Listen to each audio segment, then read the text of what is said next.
Pues bienvenidos a una sesión más de Meeting the Lab. Como sabéis, Meeting the Lab es uno de los proyectos que tenemos en SBL Education, donde lo que buscamos es, por un lado, que se vea un modo de trabajar, un modo de investigar y de educar que tenemos aquí en el Lab, y por otro lado también crear un espacio donde escuchar y donde ser escuchados y donde poder comentar el día a día de la industria del deporte. Para la sesión de hoy, que como muchos sabéis ya, pues trata sobre los nuevos modelos de comunicación en la industria del deporte, contamos con dos de los profesores de la especialidad de Media and Communications de nuestro máster en Basket Data Analytics. Ellos son, buenas tardes, José Jero, Melotero, ¿qué tal? Buenas tardes. Bien. Bienvenidos al Lab, un placer teneros aquí. Muchas gracias. Me toca presentarles, aunque creo que no hace falta mucha presentación. José Jero es uno de los referentes en Movistar Plus, le podemos ver tanto en ACB como en Euroliga. Y una de las razones por las que le hemos invitado también es porque fue uno de los impulsores del primer programa de básquet que Movistar hizo en Twitch. Por lo tanto, creemos que es muy interesante la traslación que hay desde la generación de contenidos de un modo tradicional hasta los nuevos canales como puede ser Twitch, TikTok, etc. Y por otro lado tenemos a Melotero, persona a la que conozco también desde hace unos cuantos años. Nos conocemos ya desde unos cuantos años de una muy buena causa, además. Sí. Un proyecto muy bonito que hicimos en la Sexta Deportes con UNICEF. Y persona también que yo creo que es muy interesante porque, corrígeme si me equivoco, pero Cadena SER, Localia Televisión Deportes, Marca Televisión, La Sexta, y que también DAZN. Y que también pasaste de estar en la cancha y de tener el día a día de lo que es retransmitir un evento deportivo, pero en tu caso ha sido hacia los despachos con una visión estratégica, con una visión transversal de lo que es la gestión de contenidos en deporte en medios de comunicación, ¿no? Así que, si os parece bien, la idea que tenemos es segmentar la sesión de hoy en 5 bloques. En esos 5 bloques, el objetivo es tener, por un lado, el aspecto teórico o el aspecto metodológico que tiene que ver con esta área de gestión de comunicación en deporte y también, asimismo, contrastarlo con lo que es el día a día, con lo que son casos reales, casos de uso que un profesional formado en esta profesión pues, puede enfrentar. Si os parece, creo que es interesante ver la evolución histórica. Yo os preguntaría, ¿sabemos dónde estamos? Bueno, creemos saber dónde estamos, pero con la trayectoria que tenéis, ¿cuál habéis visto que es la evolución o cuáles creéis que son los hitos fundamentales a nivel de comunicación y deporte que nos han traído hasta ahora? Tienes una visión más amplia, que yo has estado más sitios. Vamos a ver. Yo recuerdo cuando yo era pequeño, yo lo cuento muchas veces, ¿no? Yo quería ser periodista deportivo, quería ser narrador en la época, cuando veía las retransmisiones en el año 84 de Héctor Quiroga. Claro. Yo ahora escucho a Héctor Quiroga, que para mí siempre fue un referente en aquella época, y digo, ¿cómo me podía gustar esto? Pues claro, es una evolución enorme. Era una retransmisión de televisión con muchos silencios, identificando prácticamente los nombres, con muy pocos datos. A veces te perdías en las anotaciones, tenías que estar esperando 3 o 4 minutos a que te pusieran un marcador. Y de aquí hemos evolucionado mucho. La sociedad ha evolucionado y con la evolución de la sociedad ha evolucionado también la televisión y sobre todo con la llegada de los datos y la puesta de los datos al servicio del espectador. Primero a nuestro servicio como transmisores y después al servicio del espectador. Y yo creo que ahí hemos ganado todos. Si tú ahora pones una retransmisión por ejemplo, la retransmisión que yo creo que todos los que están viendo esto lo habrán visto de la final de Los Ángeles del 84. O pones la última retransmisión del último partido de Liga de Movistar Plus, son 2 mundos distintos. También somos 2 países distintos, somos generaciones distintas, ¿no?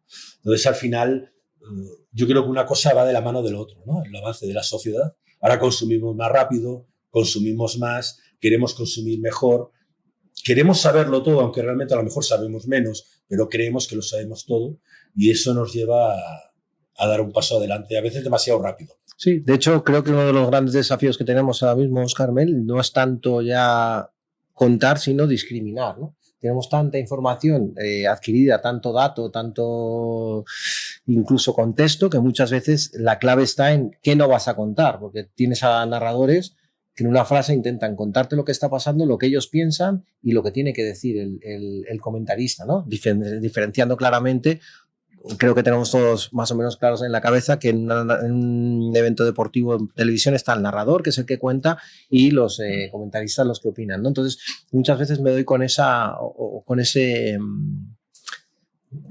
problema, ¿no? Que creo que muchas veces la gente se excede a la hora de contar datos y que es muy importante quizás volver a ese silencio, ¿no? Nosotros tenemos diferentes estilos en Movistar Plus. Hay gente que tiene miedo al silencio en retransmisión, o que no les gusta ese silencio. Por ejemplo, tenemos el caso de Lara Alzueta o Fran Fermoso, que son de ir a saco, y son un estilazo que flipa a mucha gente. Y luego, por otro lado, tenemos el estilo de David Carnicero, que le gustan más los silencios y que es un estilo que le gusta también a muchísima gente. Ahí está, en las diferentes televisiones, los diferentes estilos, los diferentes gustos, y también lo que te digo, la necesidad o la capacidad de ser capaces de abstraerte un poquito de todo lo que tienes alrededor y contar un poco lo que tienes. Yo sí creo, y estoy de acuerdo contigo en eso, pero tengo una pequeña discrepancia. Yo, evidentemente, los silencios son buenos, el reposo, ¿no? El digerir lo que te han contado, pero yo comparo muchas veces las retransmisiones que hacemos con una orquesta, ¿no? Entonces, en una orquesta, pues hay trombones, hay trompetas, hay viento, hay cuerda, hay de todo, ¿no? Y cada músico es el director general de su instrumento. Pero cada músico toca cuando tiene que tocar y toca lo que tiene que tocar. Si de repente el que toca la trompeta quiere tocar cuando toca el saxofón, pues eso no suena bien. Y para que una gran orquesta suene bien, la Sinfónica de Londres, que es la primera que se me viene siempre a la cabeza, cada director general de su parcela tiene que tocar lo que tiene que tocar y cuando tiene que tocar. Eso es. Yo creo que quizá lo que está pasando ahora, y ahí estoy de acuerdo contigo, es que todos queremos ser todo. Eso es. Es decir, yo he sido narrador, he sido comentarista, y yo siempre lo que he intentado es no salirme de mi función. Es decir, si yo tengo un comentarista, por ejemplo, vosotros tenéis a Sergio, que es fantástico, a Sergio Escariolo, pues, evidentemente las opiniones de entrenador debería darlas él, no yo como narrador si fuera el narrador. Si yo tengo un exjugador, las sensaciones del exjugador las tendría que dar el exjugador, que es el que sabe lo que estar ahí en el tiro libre a 4,70, como digo yo, en calzoncillos y camiseta, tirando un tiro libre delante de 5.000 personas. Yo, por mucho baloncesto que haya visto, eso no lo sabré contar nunca, porque no lo he vivido. Eso es. Entonces yo creo que lo que hay es que hay un problema de direcciones generales, por decirlo de alguna manera, ¿no? Y yo creo que eso va un poco acorde a todo lo que estamos viviendo, claro. Te voy a reventar la escaleta ahora mismo. Sí, ¿no? Pero creo que le va a gustar mucho a la gente. Creo que me tengo que marchar en este momento. No, por alusiones. Por alusiones te va a venir muy bien. Estamos entre amigos. Creo que aquí hemos acabado en un nombre que me está dando vueltas a la cabeza y que yo he tratado y que tú has tratado y que por mala suerte nadie más va a poder tratar, que es Andrés Montes. Sí. Claro, Andrés Montes era un poco todo esto diferente a lo que decimos, porque tampoco el dato le servía de mucho, no lo utilizaba mucho, pero tenía una narrativa realmente espectacular. Tenía narrativas increíbles para las 4 o las 5 de la mañana que podía hacer que te quedaras a ver un partido con 7 tiempos muertos al final simplemente porque te apetecía escucharle.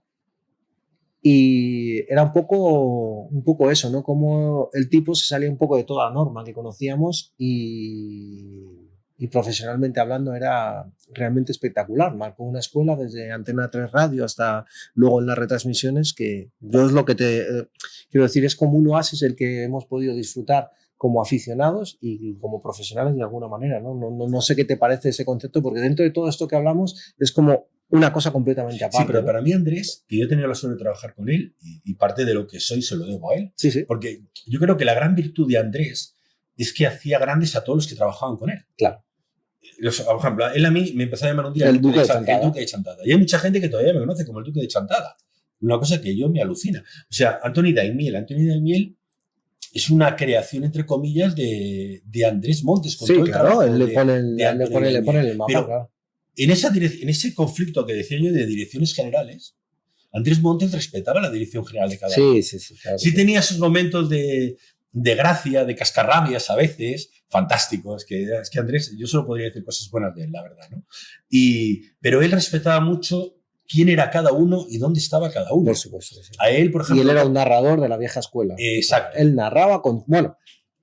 Y él narraba a su manera, pero es cierto que no invadía los espacios de los demás ni de sensaciones ni de comentarios. Correcto. Él nosotros, por ejemplo, con nosotros en La Sexta, él tenía Epi, tenía Iturriaga, Y a él no se le ocurría, él a lo mejor podía vacilar a Pío Iturrega, pero no se le ocurría meterse a opinar sobre la tarea del jugador. Eso es. A los que estábamos, yo era su inalámbrico en el Mundial, estaba ahí abajo y él me daba paso y yo le contaba, no se iba metiendo en los espacios. Él respetaba mucho eso. Él tenía como decía él, su película, pero él era muy respetuoso con todo eso. Y yo creo que él tenía otra cosa que tienes que tener en este mundo, que es que conectaba con la gente. Claro.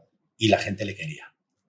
Y eso ya no puedes hacer nada. Entonces. Porque él también hablaba para la gente. Yo, por ejemplo, estamos yendo a unas retransmisiones, a un mundo, no sé cómo explicarlo. O sea, demasiados términos técnicos, que eso, por ejemplo, cuando haces una retransmisión como la que hacéis vosotros, en un cerrado, para un público más especializado, está muy bien.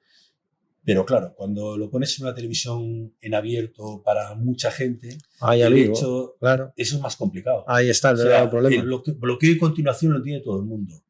Aunque pick and roll es una cosa muy habitual y que ya que todo el mundo controla. Pero Andrés hablaba para la gente.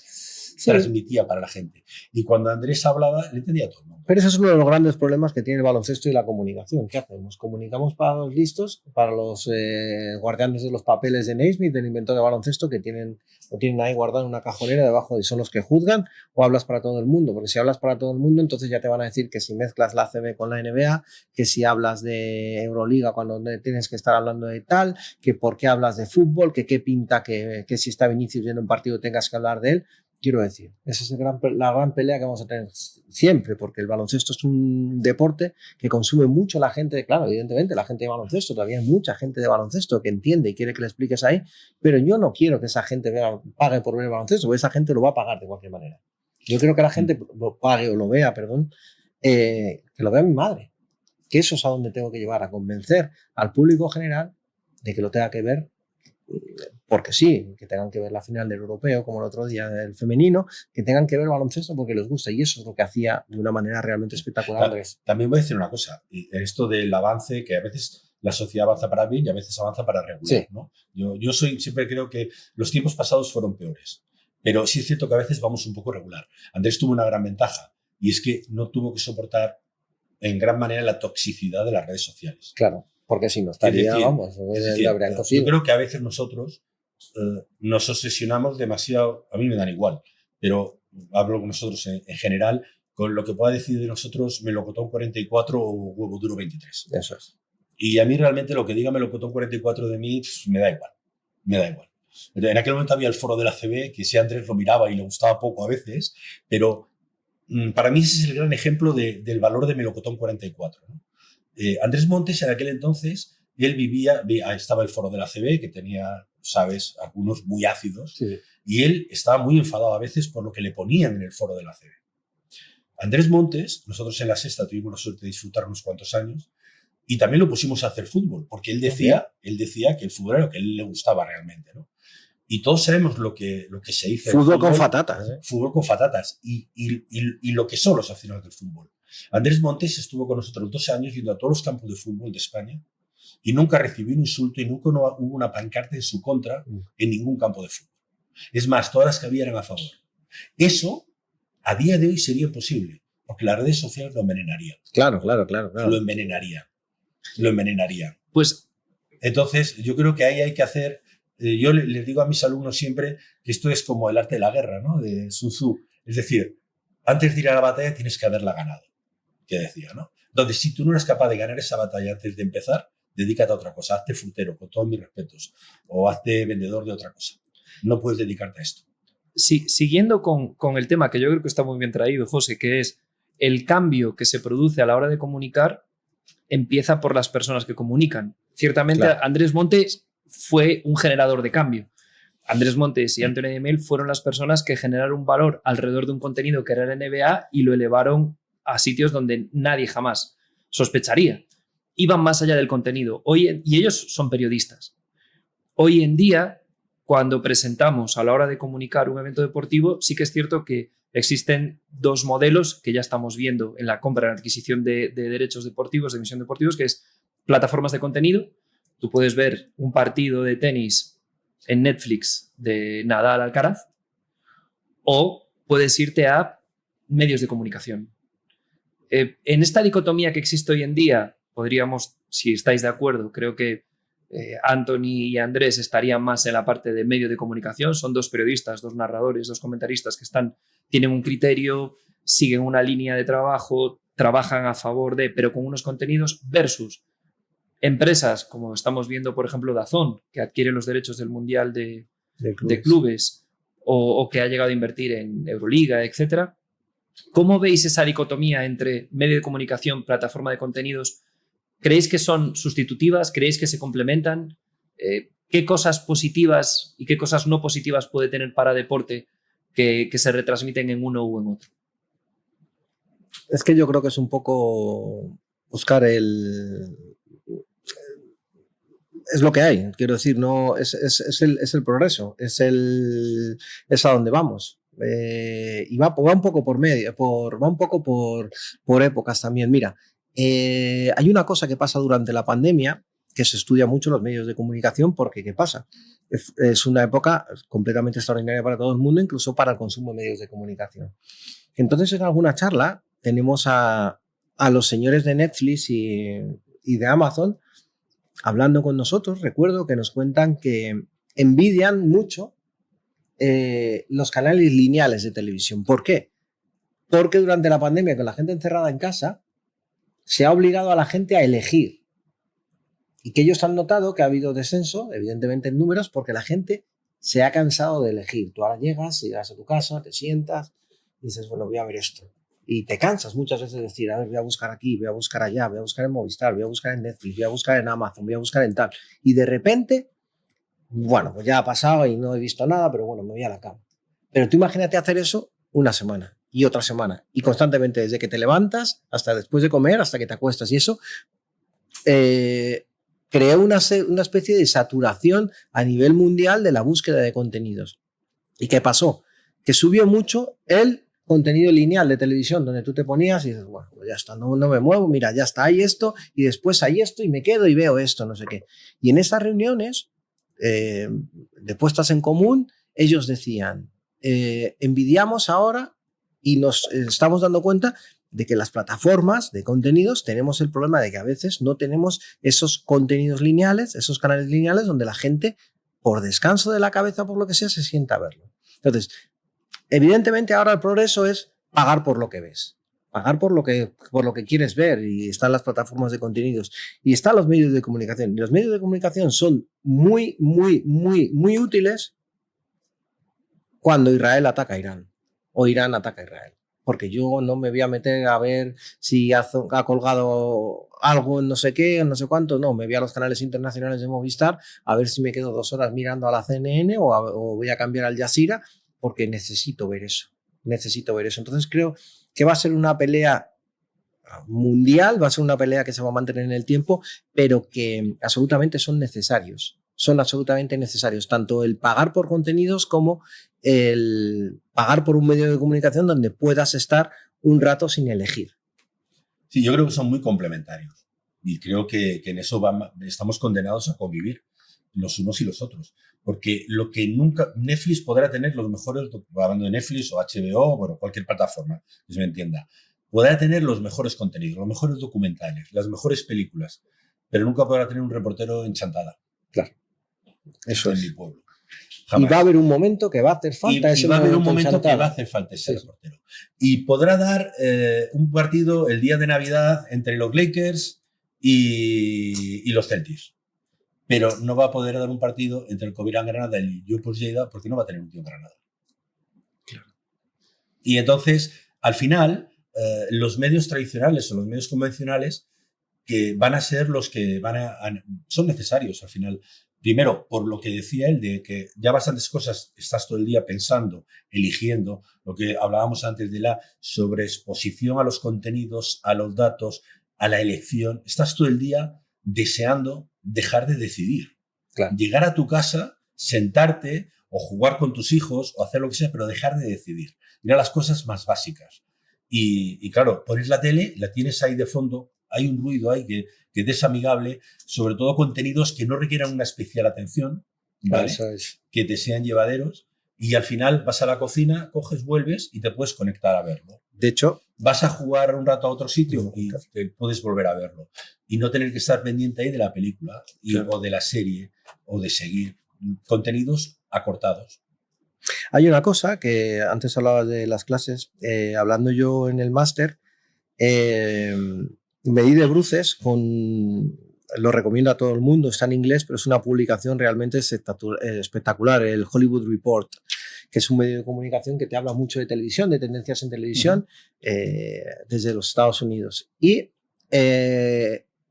reconocen en entrevistas con gente de Netflix, con guionistas de Netflix, reconocen, hablando de lo que dice Mel, que ellos han bajado de calidad a la hora de crear guiones porque necesitan hacer lo que se llama ambient TV, que es la televisión que te acompaña cuando estás haciendo la cena, cuando estás planchando, cuando estás recogiendo. ¿Por qué? Porque te levantas, vas al salón, o sea, vas a la cocina, coges algo y estás oyendo a una persona que dices, ¡ay, qué rico está este filete! Tú le puedes decir a alguno de los directores de cine o de series de hace 20 años que en su guión un actor va a decir, ¡ay, qué rico está este filete! No, para eso tengo a los mejores cámaras, tengo a los mejores guionistas, a los mejores realizadores que se han inventado este plano para que se vea tal. Pero eso está cambiando y eso es uno de los debes que tiene las plataformas con respecto a los medios de comunicación. Precisamente eso, crear una continuidad donde tú no tengas que elegirse, donde tú puedas hacer tu vida cotidiana y no tengas que estar pendiente de, ostras, se me va a acabar el capítulo, lo voy a subir, ostras, lo voy a parar porque tal. No, necesitas ambient TV, necesitas esa televisión pecera. Claro. O necesitas la hoguera que pones en Navidad que tenía Netflix. Y sobre todo que, volviendo al tema del deporte, las grandes plataformas de streaming no quieren los contenidos completos. No. Solo quieren el contenido premium. El más grande. Las finales de la NBA. Los 82 partidos de la regular season no les importan. No. Los 5 partidos de la final de la ACB. El resto de los partidos de la liga no les importan. Pero claro, para jugar la final hay que jugar antes cientos de partidos. ¿Y cómo la afronta un medio de comunicación? Aquí tenemos la suerte de contar con vosotros dos, que sois, por un lado, un periodista que está en un medio cerrado y, por otro lado, un periodista que está en un medio abierto. ¿Cómo explicaríais cuál es la aproximación y la gestión de la emisión de un evento deportivo? ¿Qué diferencias hay entre emitirlo en un Movistar Plus encerrado para abonados a un evento deportivo en La Sexta en abierto? ¿Qué diferencias veis vosotros? Yo no te puedo dar una visión quizás total de esto que me preguntas porque nunca he trabajado para el abierto. Pero entiendo que no debe variar mucho. No tiene que variar mucho. Nosotros siempre lo que nos han pedido es una calidad suprema porque ahora han cambiado las cosas desde la llegada de Telefónica y a mí es una cosa que, bueno, pues que me molesta un poco más, pero sobre todo no tanto en forma, sino en fondo, no en la manera romántica. Yo ya mis jefes ya no son periodistas, en muchos casos, no mis jefes directos que sí lo son, ¿no? Los jefes que están arriba me hacen que pase la huella para saber cuántas horas trabajo, quieren que me quite días para para que no llegue con vacaciones, quieren que no acumule mucho, quieren que no sé qué, y eso no es el periodismo que hemos conocido, ¿no? Los periodistas estamos zumbados y a lo mejor una semana nos rascamos la barriga, pero luego estamos 10 días en los que no dormimos porque nos da la gana y estamos así, ¿no? Y eso se ha pedido un poco, pero bueno, que no me voy que ahí me voy por las ramas, ¿no? Que el rollo de todo esto es que a nosotros siempre lo que nos han pedido es un máximo de calidad y supongo que eso será mucho más sencillo porque nunca nos han pedido audiencias. Nosotros desde que una persona paga, mira cómo siente desde que una persona paga, nosotros lo que nos dicen es que si hay una persona que paga por ver un partido de la ACB, de la Euroliga, tenemos que hacerlo de la mejor manera posible porque ese señor ha pagado una pasta, más o menos, por ver ese partido. Claro. Vamos a ver, yo he trabajado básicamente en abierto, he trabajado un poco en cerrado, pero para mí hay una diferencia clara. A mí me piden el máximo de calidad posible también. Pero yo para poder retransmitir y para poder llegar al abierto y para poder llegar, tengo que meter mis cuñas de publicidad, que a la gente tanto le molestan. Claro. Y tengo que anunciar mis películas, porque la amortización de un producto en el abierto llega por la publicidad y llega también por la atracción de nuevos públicos. Es decir, tú puedes perder dinero en la compra o en la explotación de unos derechos televisivos en abierto, pero a lo mejor estás dando un derecho televisivo que va, me lo invento, a un público objetivo entre 16 y 30 años que tú no tienes en tu canal. Y si consigues atraer, me lo invento, un 10% de público de esa franja de audiencia a tu televisión, a medio plazo consigues unos ingresos que compensan las pérdidas de corto de esa retransmisión, ¿vale? Entonces, ese es el primer planteamiento. Dependes de la audiencia, ¿vale? Tienes que atraer lo más posible. Tienes que intentar vender el producto, que yo eso sé que va contra la calidad, evidente, pero tienes que hacerlo, porque es que te lo exigen, evidentemente siempre con la máxima calidad posible. Bueno, pues estábamos hablando, además de manera muy interesante, sobre la manera en la que cada medio, ya sea medio abierto o medio encerrado, afronta la gestión de un evento deportivo. Si seguimos ahora analizando la evolución de la gestión de los medios de comunicación en deporte, veremos que, si lo analizamos de una manera gráfica, hemos pasado de una gestión también vertical, donde cuando se gestionaba un evento deportivo, un partido de fútbol, de baloncesto, desde operaciones hasta que se llegaba a la cancha, todo era lineal de arriba a abajo, y hoy en día nos encontramos ante la situación de que cuando vosotros veis la manera de gestionar un evento deportivo, ya no es vertical, sino que es transversal. Totalmente. Tenemos a deportistas que generan sus propios contenidos, entidades deportivas que hacen sus propios contenidos también o que están incluso retransmitiendo en otros canales, aficionados que se convierten en generadores de contenido, en embajadores o que participan en conversaciones, o marcas que generan contenido de marca para promocionar sus productos. ¿Cómo veis hoy en día este nuevo modelo de gestión transversal que se denomina o transnarrativa o que antes comentaba Mel 360? ¿Cómo lo analizáis? Levanta la mano. Porque voy a otra vez. Cierro cuadernos. Saltar la escalera otra vez. Totalmente. Hasta luego, yo me voy. No, quédate porque estoy realmente indignado con este tema. Han muerto los inalámbricos de radio. Antes acababa un partido y lo primero que entraba en una cancha de baloncesto o en una cancha de fútbol eran los inalámbricos de radio. Y a eso ya estabas acostumbrado y se han generado y se siguen generando monstruos increíbles del periodismo. Gente muy buena de inalámbrico. O la Pilar Casado o la Marta Casas, la gente que yo conozco. Pero hay amigos, que es que ahora lo que aparecen y que manchan cualquier tipo de retransmisión deportiva, sobre todo en el baloncesto, son el del teléfono móvil del club, el del teléfono móvil del otro club, el del teléfono móvil o la cámara reflex de un jugador, el de la liga que tiene una cámara para fulanito, otra cámara para no sé qué red social, otra cámara para no sé qué, para no sé cuánto. Los del Video Wall, que es que también tienen su cámara. Y es que hay eventos como en la Copa del Rey que los voluntarios tienen su propia cámara. Entonces llega un momento en que la señal, que es lo más santo que tiene que haber en una retransmisión deportiva, la señal que va, tanto la local como la internacional, está manchada por los señores inalámbricos, que son los que hacen grande este deporte porque le informan al fulanito o a fulanita que no lo está viendo, pero por 10 o 15 nuevos soportes que no entienden el lenguaje audiovisual y que se te cuelan delante de todas las cámaras. Entonces, yo ya he puesto la crítica final. Ahora empieza tú por desde el principio. ¿Pero qué quieres decir exactamente? ¿No? Es que no puede ser, que hay una cosa que es sagrada en la historia de la televisión mundial, que son las señales deportivas, porque esa señal deportiva llega a tu televisión y llega a la televisión de China. Claro. O sea, me cuesta horrores pensar que en la última jugada de la Super Bowl, cuando acaba, va a haber una invasión de gente con petos de diferentes colores pasando por delante de todas las cámaras. Y eso es lo que pasa ahora. Porque un jugador tiene su cámara, un equipo tiene su cámara y la propia competición tiene 5 cámaras diferentes para hacer el vídeo de TikTok, el vídeo de no sé cuál, el vídeo de no sé cuántitos. Y eso, de verdad, el otro día hablando con la gente que negocia derechos y con la gente de no sé qué, creo que es una cosa que hay que legislar contractualmente a la hora de firmar contratos. O sea, no te pueden invadir ni manchar la señal 200 cámaras de la propia liga. Telefonitos. ¿No?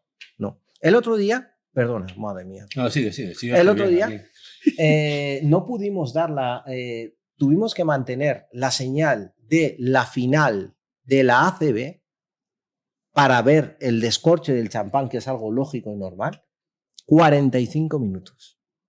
Porque hubo tan invasión de medios, porque claro, ahora todo el mundo con un teléfono móvil es un medio. Y los jugadores del Real Madrid en Valencia, algo que la liga te dice, mira, no están en su casa, van a volver muy pronto a su vestuario a celebrar ellos solos. No pueden, porque son asaltados. Entonces se rompe cualquier tipo de lenguaje deportivo o comunicativo, porque tú lo que necesitas es, ha habido un título en la pista, un par de entrevistas y te vas al vestuario a verles la fiesta.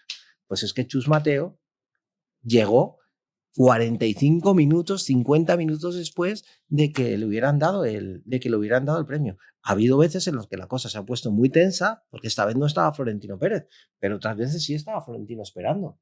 Y la cosa se ha puesto fea, porque había gente así esperando a que llegaran. Y mientras tanto, fulanito del diario de... Me lo invento porque sí. Y eso tiene que controlarse de alguna manera. Yo sí creo que ahí hemos perdido. Yo que soy el old school en esta mesa, pues la señal siempre se respetó, lo que era la señal institucional. Y al final, es más, tú habías un evento y la propia FIBA te lo decía. Hasta aquí no puedes entrar, hay que respetar la entrega. Una vez que hay la entrega, primero entráis televisiones con derechos, después entran radios con derechos y después ya en las zonas mixtas se abre a todo el mundo. Y había un orden para una entrada y cada cosa iba en su sitio, por decirlo de alguna manera. Los inalámbricos murieron primero en el fútbol, que es el mal ejemplo o la excusa muchas veces para todo. Ahora el inalámbrico antes estaba en el césped y ahora está en la cabina al lado del narrador, haciendo por la tele de inalámbrico, ¿no? Y el baloncesto ahí se ha dejado llevar por algunos malos vicios que yo creo que son malos vicios. A mí me parece estupendo que los clubs informen y tengan sus redes sociales. Ya hay equipos en la CB que hacen un trabajo magnífico y hacen unos vídeos y unas historias espectaculares. Pero yo creo que a veces se les deja entrar a sitios donde realmente no hacen el mejor de sus trabajos. No sé cómo explicarme. Es decir, podrían hacerlo mejor en otro sitio teniendo una señal más limpia. Por ejemplo, yo nunca he entendido por qué cuando se presentaba un jugador y se ponía con la camiseta delante, siempre la señal de televisión estaba manchada por un montón de cabezas de fotógrafos haciendo fotos. Nunca he entendido por qué nadie decía, a ver, por favor, hagan fotos todo el tiempo que quieran. Y ahora salgan y que salga el señor con la camiseta y que le podamos grabar con las televisiones. Claro. Y nunca se ha pensado en las televisiones para eso, por ejemplo. Lo de las televisiones ahora pagan mucho dinero. Unas más que otras, pero generalmente pagan mucho dinero. Y imponen su ley en algunas cosas, pero no en esas. Yo también siempre he discutido con mis jefes, porque nunca he entendido, en aquella época no teníamos este problema, pero teníamos otro problema, que era el que los jugadores no querían hablar. Entonces yo decía, no podemos estar pagando X millones de euros por un evento y no tener entrevistas de los protagonistas. No, digo, alguien tendrá que poner una cláusula que diga, ya que pago X millones de euros por este evento, la semana de partido, 2 días antes, tengo a 3 jugadores o 2 jugadores al jugador entrenador en exclusiva para mí, que para eso pues, estoy pagando este negocio. ¿Sabes? Pero, por ejemplo, yo en mi época, por ejemplo, hablábamos antes de los europeos, del Mundial de Japón, el Europeo de Polonia, Lituania, estaba todo muy establecido. O sea, tú no puedes entrar a la cancha a acabar el partido, tenías tu flash interview como televisión con derechos, después estaba la zona mixta para las radios con derechos y después estaba la zona mixta para el resto de los medios. Y ahí después estaba la zona de rueda de prensa. Claro. Y estaba todo delimitado y no había esta invasión que a veces ves que dices, joder, no sé de dónde salen tantos petos que pueden grabar. Porque además no luce el trabajo, pero no luce el trabajo el de nadie. Ni el nuestro, ni el de ellos. Y yo creo que ahí sí que debe haber un ordenamiento mayor. Y también creo una cosa, y esto a veces cuando lo dices, ya claro, porque tú eres un antiguo, eres de la Sexta, eres de la televisión lineal, eres de, no sé, de la 1, eres de Antena 3, eres de Telecinco. No, vamos a ver. Melocotón 44, vuelvo otra vez, saludo para él. Exacto. Y tal, no es un medio de comunicación porque ponga en su perfil que es periodista y porque cuelgue 3 vídeos. Y yo creo que ahí los medios se están dejando llevar muchas veces, los medios, los equipos, los clubes están dejando llevar muchas veces por medios que no son medios. Claro. Y yo creo que todo el mundo debe tener acceso, pero que hay diferentes tipos de acceso. Y que el acceso incontrolado deteriora el producto. Y lo que hay que hacer ahora, y sobre todo en el baloncesto, estamos aquí, somos gente de baloncesto, estamos por el baloncesto, es cuidar mucho la calidad del producto. porque la competencia es muy alta. Y si no hacemos un producto de máxima calidad, cada vez vamos a ser menos. Claro. Más peleados, pero menos. Y el hecho de meter un montón de melocotones 44 o un montón de youtubers o un montón de influencers no nos va a dar la calidad por sí misma. Totalmente de acuerdo. Hay que buscar la calidad. Y todo eso después está muy bien. Pero primero hay que hacer la calidad. Y si la calidad significa restringir zonas y hacer bien tu producto, eso los americanos lo hacen estupendamente Bueno, es que bien. ahora te lo voy a contar. Lo hacen estupendamente. Sí. De hecho, yo, por ejemplo, la primera vez que fui a un partido de la NBA acreditado, me quedé alucinado, que fue en Los Ángeles, cuando todavía se llamaba Staples. Bueno, en mi cabeza sigue siendo el mismo. Sigue siendo el Staples, ¿no? Y juegan hasta los y de los repente Clippers casi juegan allí todavía. estábamos ¿no? grabando con la cámara delante de las estatuas que hay allí de Magic Johnson, entonces todavía no estaba la de Kobe Bryant. Y de repente vino un empleado de los Lakers y nos pidió la acreditación. Y la teníamos, hijo, pueden seguir grabando. Y a nuestro lado había otro medio de comunicación español que también había ido y no estaba acreditado para el partido. No y le dijo, usted no puede grabar en esta acera que rodea el pabellón. Claro. Y les mandaron a la acera de enfrente. Y más te vale que lo hagas. Sí, sí. Más te vale que lo hagas y que te vayas porque si no, no vas a volver a entrar. Exacto. Y esas son las cosas. Yo, por ejemplo, recuerdo que yo entro allí al campo y claro, llegas ahí la primera vez, el españolito, no quieres meter la pata para que no te echen y tal. Y entramos como 1 hora y pico antes. Y ya yo me quedé como en la tercera fila de asientos. Y estábamos grabando, empezaba a salir la Marodón, nada por ahí también Pau tirando, y de repente viene un empleado de Lakers y me dice, su acreditación, por favor, se la enseñé, y me dice, ¿y usted qué hace ahí? Y yo me quedé acojonado, dije, me echa. Y le digo, no, es que pensé que podía estar. Y me dice, no, usted tiene que estar aquí. Y me cogió de la mano y me metió en la cancha. Sí, no puedes estar en los asientos. Y me dijo, usted está trabajando y tiene que estar aquí. Claro. Entonces, eso genera la calidad del producto. Claro. El que cada uno esté en su sitio trabajando con las mejores condiciones. La NBA es un ejemplo perfecto, la has clavado. O sea, tú puedes hacer de todo, menos lo que te digan que no hagas. Si tú eres el español listo, no en el caso de Mel. Para mí, yo fui con la cartilla leída y me lo dijeron. Si tú eres el español listo de pido perdón en vez de permiso, estás muerto, no vuelves a trabajar. Porque lo primero que te dicen es, pum, revoke, fuera, estás fuera. Y no se quedan que te quitan la acreditación. En la acreditación ponen de qué medio eres. Y eso va a tu medio. Hemos tenido cámaras que se han equivocado, han hecho lo que no debían y no han vuelto a trabajar para la NBA. Vuelvo al tema de antes. He estado en varias finales de la NBA. Las que con más rabia recuerdo en mi vida son las de 2018-2016. 2016. Se pone Golden State a ganar las finales 3-1, ¿vale? Entonces, de 3-1, se ponen, van 3-0, ganan los 2 partidos en San Francisco, en Oakland, y ganan el primero en Cleveland. Entonces yo ya para el 4.º partido, si tú quieres entrar al vestuario tú puedes entrar al vestuario del ganador teniendo derechos, pero entras si puedes. Entonces, ¿qué pasa? Me dice el cámara, si queremos entrar a la fiesta de los campeones hay que hacer cola en el vestuario. Digo, bueno, ya, pues cuando acabe el partido, y empieza a reír. Cuando acabe el partido. Bueno, pues yo me pasé un mes viajando entre Cleveland y Golden State. Esa final se va a 7 partidos, la gana Cleveland en 7 partidos, y yo no veo ni el 4, ni el 5, ni el 6, ni el 7.º partido. Lo veo por una televisión haciendo cola en el vestuario, porque es la única manera que voy a tener de poder acceder al vestuario, tener un orden. Lo veo por un monitor. ¿Qué pasa? Que expulsan a Stephen Curry, que Stephen Curry tira el protector delante de ti, sales en la televisión, ves cosas que no tal, ves a Jay-Z, ves a Beyoncé, que se van antes del partido, ves muchas cosas, pero el partido no lo ves y te vas a unas finales como redactor a ver el partido en un monitor de televisión en el vestuario de los Warriors esperando a ver si ganan. Porque tienes que hacer cola para entrar. Tú no puedes, ¡hala! Soy yo, de Canal Plus, te dices... Vaya. No, y después te voy a contar otra anécdota pequeña, que es lo que decíamos antes, el orden y el saber para qué estás y lo que estás haciendo, ¿no? Yo recuerdo que ese día, de repente entramos, tanto antes como después, y cuando entramos al final del partido, yo tenía una pequeña videocámara, estas que teníamos todos para ir de vacaciones. Entonces estaba el cámara grabando, y de repente él estaba hablando, creo que era la Marodón, creo recordar, porque el cámara estaba tal. Entonces de repente salió Pau y yo cogí, saqué mi camarita para intentar grabarlo con mi camarita. Y vino el responsable de prensa de Lakers y me dijo, no puede grabar con eso. Solo formato. Y le dije, pero... Y me dijo, no, Usted está aquí como un profesional y tiene que grabar con formatos profesionales. Y eso no es un formato profesional. Es un formato, me dijo textualmente, de turista. Así que guárdelo, por favor. Yo cogí y dije, perdón, disculpa, lo guardé. Claro, ellos les da Claro. mucho miedo la Entonces, historia de que tú la puedes utilizar para tu cosa personal. ya, pero bueno, podría utilizar Claro. también lo de la cámara. Sí, sí, es cierto. Pero cierto. podría utilizar también lo de la cámara, ¿sabes? Pero es el tema de lo que decíamos antes, de intentar salvaguardar la calidad y así todo se te escaparán cosas. Sí. Pero hay un orden, hay unas calidades que se respetan y yo creo que eso beneficia al producto, ¿no? Beneficia al producto.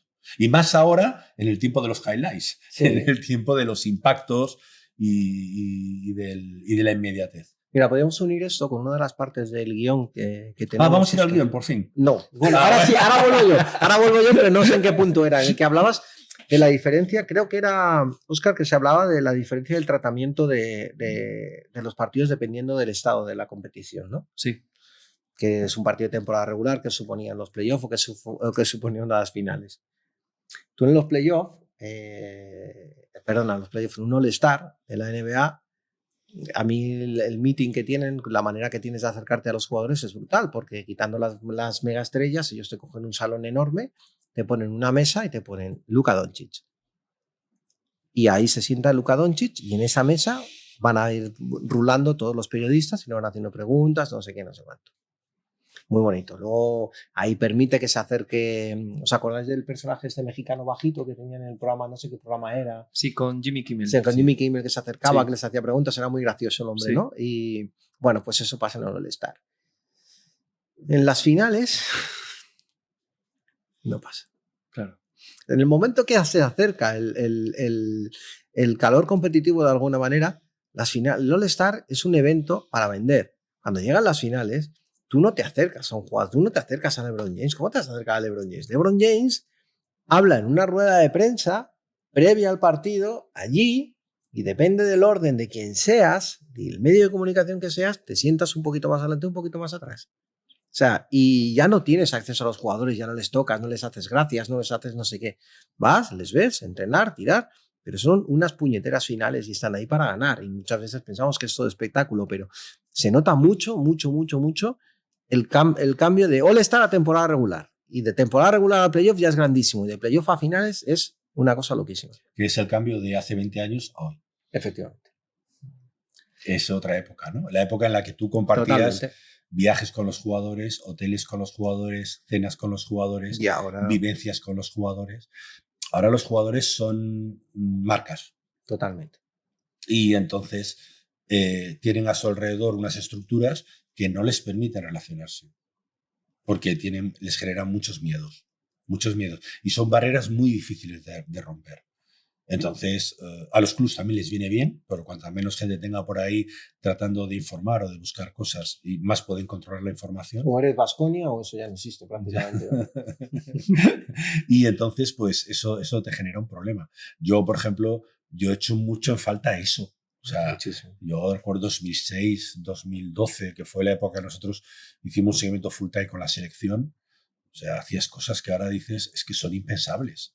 O sea, estar alojado en un mundial, en el mismo hotel que los jugadores, poder hacer reportajes con ellos en las habitaciones por las tardes, por las noches, estar con Chichi Creus y con Rafa Vecina la noche anterior a un partido viendo cómo cortaban las jugadas para los jugadores, para Pepu. O sea, no sé, llevarte a Marc Gasol a la bolera del hotel después de cenar y echar una partida allí a los bolos con él para grabar un report. Son cosas que ahora no son. Y yo también creo que eso les quita, ¿no? A veces cercanía a la gente. Y eso Pero a veces fíjate hace la comunicación un poco más fría, ¿no? que yo creo que también ahora eso pasa por propia política Y por comodidad. de celos de los clubes y por comodidad, pero también pasa otra cosa. Que que los propios medios de comunicación o los propios clubes están empezando a vender una cosa que es la propiedad intelectual, que es coger eso y generar tu propio contenido y venderlo y materializarlo y hacer dinero. Y eso es una cosa también que están haciendo. Es cierto que está ser celosos, ¿no? Con guardar un poco la integridad, pero luego está el intentar monetizar eso y hasta el propio Real Madrid que creo que es un cambio que ha tenido muy importante con la llegada de César Nanclares. Tú has trabajado con César, yo he trabajado con César. Parece una persona muy interesante porque ha sido capaz de venderle eso a Florentino, que precisamente Florentino lo que hizo fue cerrar el Madrid por celo. O sea, quiero decir, por salvaguardar. Y sin embargo, él con su camarita se inventó lo de tal y fue coger esa propiedad intelectual del Real Madrid y ser capaz de lanzarla al mundo. Así todo, yo creo que ahí sí, pero también hay otra parte, esa parte puede ser, no sé si buena o mala, pero bueno, puede ser cuestionable, pero eso tiene más derivadas. Y yo creo que enlaza un poco con la sociedad en la que nos hemos convertido y en la que nos estamos convirtiendo. Sí, ¿no? claro.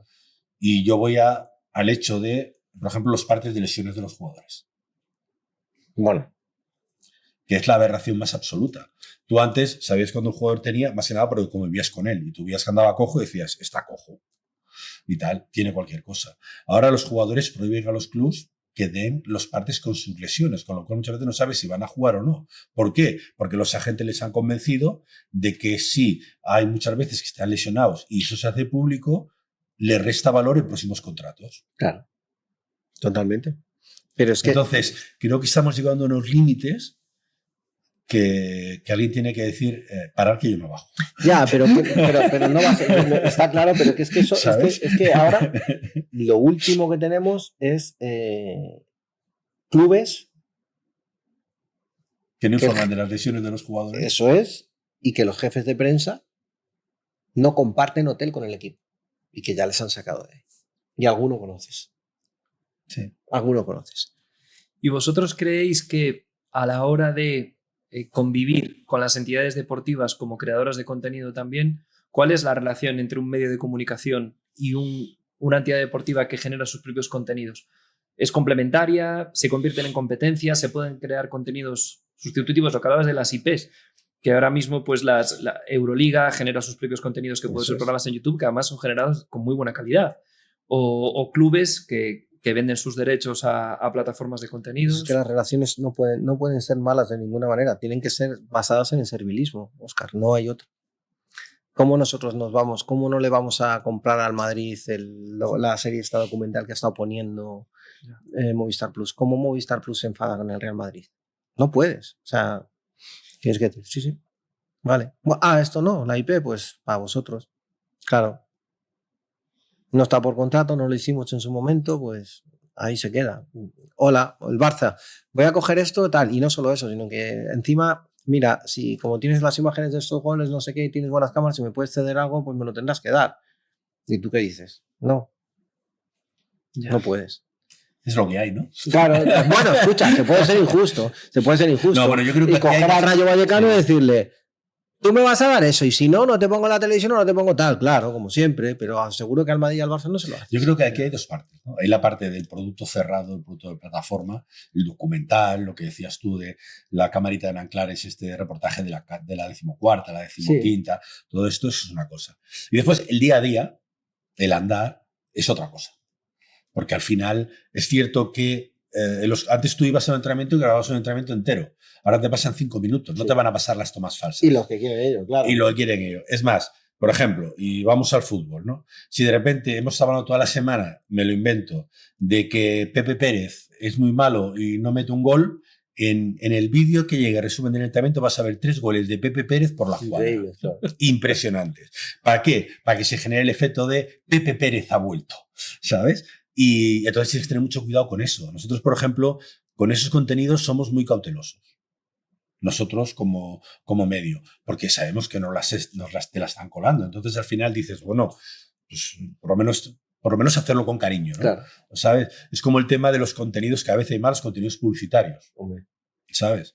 Tú a veces te llegan contenidos que dices, joder, y que son buenos contenidos. Pero claro, yo no puedo pasar por el aro para poder emitir una entrevista con un deportista muy famoso español que no me va a decir quién mató a Manolete, sino que me va a decir básicamente lo mismo, pues regalarle una cuña de inserción publicitaria que a lo mejor vale 30.000 euros. Ya. ¿Sabes lo que te quiero decir? Totalmente. Entonces, son temas distintos y el día a día genera muchas cosas de esas, ¿no? Es lo que marketing llama, creo que es la publicidad ganada, ¿no? Es decir, yo te cuelo por ahí, y tal. El mayor ejemplo que hubo en España, que fue una empresa de telefonía que dejó un móvil en un asiento de un avión Madrid-Coruña gratis para todos los pasajeros. Después distribuyó la noticia, fue noticia nacional, y entonces salió el CEO de la empresa muy ufano diciendo que había generado no sé cuántos millones de euros de publicidad ganada que le había sido gratis por 4 móviles. ¿Vale? Ya. En muchas empresas consiguió el efecto contrario. Dijeron, pues se ha acabado la publicidad ganada. Ahora, si queréis, vais a tener que pagar. Pero eso no, como dice José, no siempre se puede hacer. Al final tampoco vamos a ser aquí los defensores del fuerte cuando no hay indios, ¿sabes? O sea, esto es así. Ha dicho Mene una cosa muy guay. Y que ¿quién era Gracias, el grupo? yo también te quiero, ¿eh? ¿Quién era el grupo? ¿Quién era? Yo estoy perdido. Lo de Radio Kill de Video Killer Radio Star. El vídeo mató a la estrella de la radio. Bueno, pues yo creo que el propio periodismo ha matado al periodismo. No tengas ninguna duda. O sea, decías, a mí hay una cosa que me pone en los nervios y lo siento mucho porque la verdad es que la gente que trabaja allí les tengo muchísimo cariño. Y me estoy mojando mucho, pero lo tengo que decir, La Laguna Tenerife, el equipo de La Laguna Tenerife. No hay una persona que diga más cosas hablando que Chus Vidorreta, ¿vale? Bueno, pues Chus Vidorreta, ¿qué pasa? Que la gente no va a las ruedas de prensa de Chus Vidorreta. Entonces, el club te pasa las ruedas de prensa de Chus Vidorreta. Y Chus Vidorreta, que es un hombre que tiene el verbo, que es una facilidad tremenda, espectacular, que le gusta, ve los charcos y se gusta, y los defiende, y está bien el hombre. Bueno, pues al final, cada vez que tienes que preparar un partido de La Laguna Tenerife, te encuentras con que te han pasado la rueda de prensa de Chus, que es 1 minuto y medio, con musiquita suave puesta por debajo, en el que no dice absolutamente nada. Y la musiquita. Y la musiquita. Iba a decir un taco, pero por si acaso no lo digo. Sí. Que y la musiquita. Vídeo con, o sea, y así total todo, con musiquita fuera. Claro, o sea, no tocar. Y así todos, ¿no? Y pongo ese ejemplo porque es el que trabajan mis amigos y trabaja el entrenador, uno de los entrenadores que más cariño tengo y me da rabia. Pero ¿qué pasa? Que si nadie va a preguntarle, Ya. ¿por qué van a poner ellos a Chus Vidorreta diciendo no me gusta cosas que les pueda suponer algún problema? Entonces el periodismo está matando al periodismo. Y voy a incidir en eso, de que el periodismo está matando al periodismo. ¿Por qué nadie le pregunta a Chus Vidorreta en las ruedas de prensa? Porque los periodistas de baloncesto son los peores periodistas del mundo. No tenemos ningún tipo de colmillo. Yo eso lo tengo. Yo voy a decir otra cosa, pero bueno, si tal, me lo apunto no tenemos colmillo, ¿eh? Yo creo que no tenemos colmillo. El problema colmillo. es que en esta evolución que hemos tenido, yo recuerdo las ruedas de prensa de muchos periodistas y muchas preguntas. Pero los periodistas nos hemos creído lo que no somos. Bueno, claro. Todos. Nos hemos creído lo que no somos. Y el que diga lo contrario miente. No, o sea, en la televisión tenemos un dicho que es que la tele atonta un poco. Porque sales en la tele, la gente te conoce. La gente es muy cariñosa en la calle, yo creo que José lo podrá decir. Todos estos que hay en Twitter, esos en la calle no se te acercan. Es más, te pueden insultar en las redes sociales y a lo mejor vienes a hacer una foto contigo y te piden un autógrafo. Y es el mismo, ¿no? Entonces eso te genera una satisfacción importante, ¿no? Pero al que la tonta mucho algo trae de casa. Bueno, claro, es que yo creo que lo único que hace es descubre. Que muchos traemos, me voy a apuntar, porque si alguno me quiere apuntar, yo creo que no, pero traemos mucho de casa. Claro. Entonces, antes la rueda de prensa todo el mundo preguntaba, todo el mundo hacía, había una cuestión común, y ahora hay muchos periodistas que no preguntan. Y generalmente cuando vas a los sitios, los que no preguntan suelen ser los, entre comillas, más reputados de la zona. Sí. Porque dicen, ¿cómo yo, que tengo la pregunta de la leche, la voy a soltar aquí para que mañana la publiquen todos? Espero a que salga y me acerco a él en el pasillo y le digo, oye, ¿esto qué tal? Y como el entrenador o el jugador es amiguete, me lo va a contar a mí solo.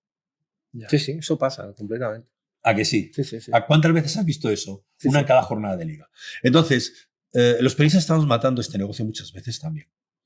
Y con nuestra actitud. Y yo creo que eso es así. Porque a veces, y lo hablábamos antes de entrar aquí, llevamos muy allá, mucho más allá, el tema de ser el primero, de la exclusiva, de la competitividad. La gente no nos escucha a nosotros para ser los primeros.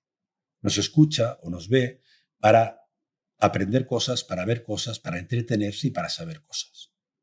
¿Vale? Porque al final la diferencia entre ser el primero y ser el segundo son 5 minutos. Claro. Son 5 minutos. Porque yo, por ejemplo, en la famosa época de García y de la Morena, ¿vale? García tenía una persona escuchando de la Morena tenía una persona escuchando a García. Cuando García daba una exclusiva, a las 12 y 1 minuto, de La Morena, que tenía un tío escuchando a las 12:01 y le decía, García ha dicho esto. Y él la daba a las 12:03. Sí, sí. Y al revés, cuando de La Morena daba una exclusiva a las 12:01, el que estaba y decía a García, y García la daba a las 12:03. Conclusión, los dos lo habían contado. ¿Qué era importante? Contarlo bien, contarlo mejor.